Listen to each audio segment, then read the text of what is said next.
Hi guys, this is John from Meatgistics University, and this is Meat Processing Equipment 205, maintenance for your sausage stuffer.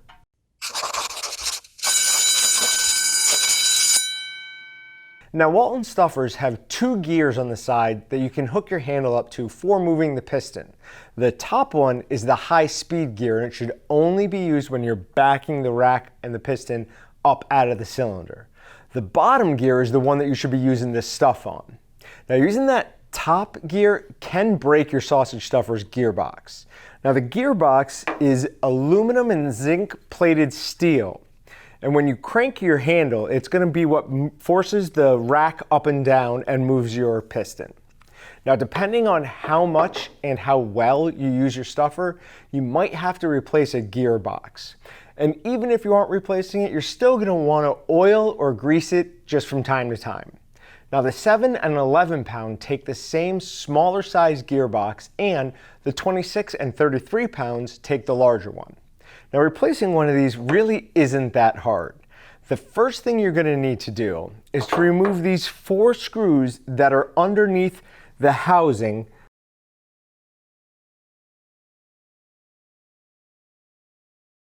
Okay, so once this is off, you can remove the rack by pushing it all the way down and through the bottom of the gearbox.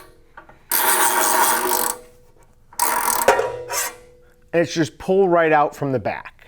All right, next you have to remove the 4 screws that are on either side of the housing. So it's 8 total screws.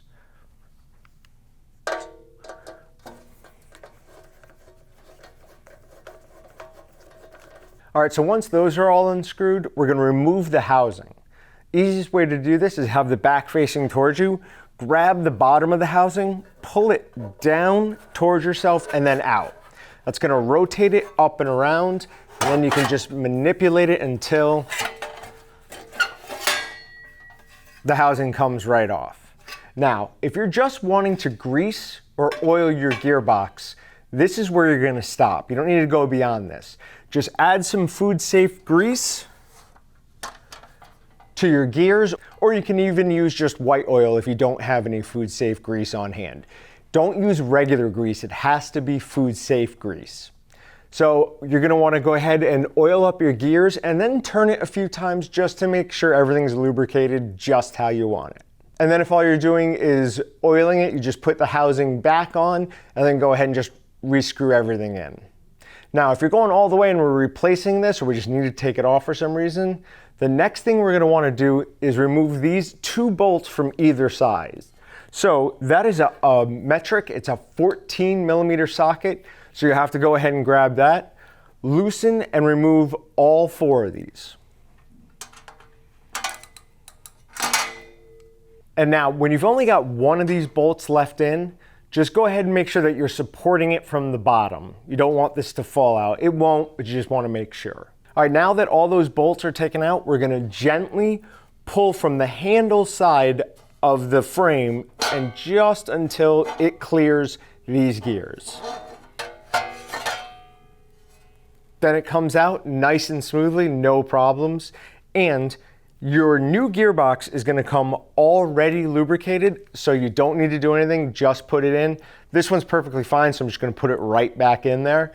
To do that, I'm going to go ahead and pull the frame apart and then slide this in. Now, all we have to do is go ahead and do the exact opposite of what we did to get us to this point.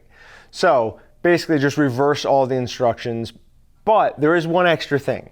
You're going to want to reattach these bolts, but don't tighten them, just reattach them so it's supported in there.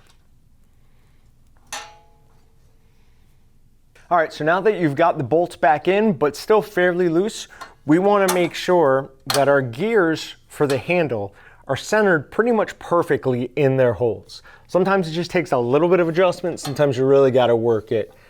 Those look like they're just a little bit too far over, so I'll go ahead and start tightening it down just a little bit by hand so it kind of stays where I want it. There we go. And now I'm just going to go ahead and tighten those all the way down. Make sure that they're not going anywhere.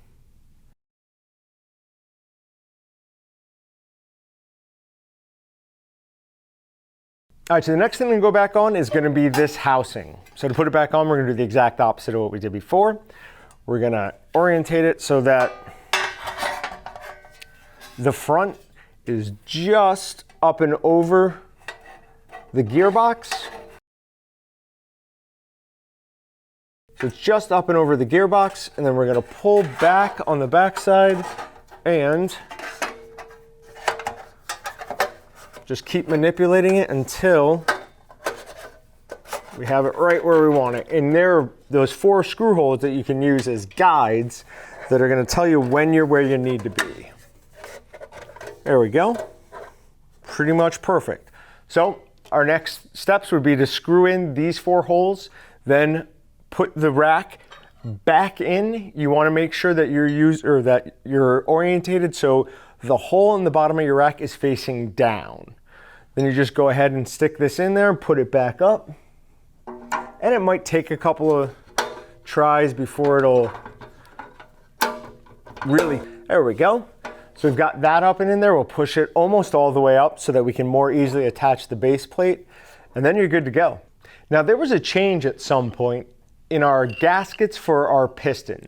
So now instead of the outermost part going at the bottom of the piston, it goes at the top, like this. Now I've done a lot of testing with this, and if you put it in upside down, it absolutely still will work. You just might get a little bit more of the meat coming out through the cylinder and up on top of your piston. It's not an enormous deal, but definitely is something that you want to get at least somewhat right. Now we also highly recommend that you lubricate your piston gasket with white oil before each use. I'd also go ahead and recommend that you have an extra one of these on hand just in case one of them breaks. If this breaks, you're not stuffing anything until you get your replacement one from us. So you might as well order an extra one. They're just a couple of dollars and they're definitely worth having on hand. Now the air valve in the piston needs to be fully removed every time you go ahead and clean it. It's nasty and it could cause bacteria to get into your meat. So what we'll do is just unscrew this top screw. Usually do it by hand, making sure that we don't lose this washer. And once we do that, we just release the plug. It's gonna come out and there's a spring right above the plug. This is what allows you to set the tension and just adjust so either more or less air can go through. So follow all these steps to help take care of your stuffer. And if you need anything else, you always know where we are. As always, remember to like, comment, and subscribe, and visit waltonzinc.com and meatgistics.com to find everything but the meat. Thanks for watching. I'm John with Meatgistics University, and I'll see you guys next time. Subscribe to Walton's YouTube channel to watch more amazing videos, or shop at waltonzinc.com to find everything but the meat. Check out our latest sales and giveaway video here, or watch another hand-picked video by clicking here.